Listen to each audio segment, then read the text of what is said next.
வணக்கம் ஆர்வலர்களே. நாங்கள் ஹரிஹர மற்றும் புக்கா சங்கமரின் மூத்த மகன்கள்.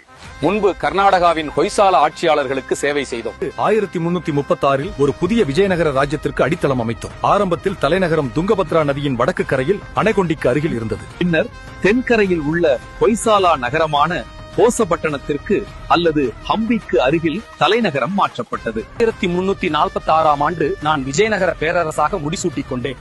பின் நாங்கள் சாளுக்கியர்களின் சின்னமான பன்றி அல்லது வராகங்களை விஜயநகர அரச சின்னமாக ஏற்றுக்கொண்டோம். நான் முதலாம் புக்கர் 1356 விஜயநகர பேரரசாக ஆட்சியேற்ற பிறகு தமிழகத்தின் மீது கவனம் செலுத்தினேன்.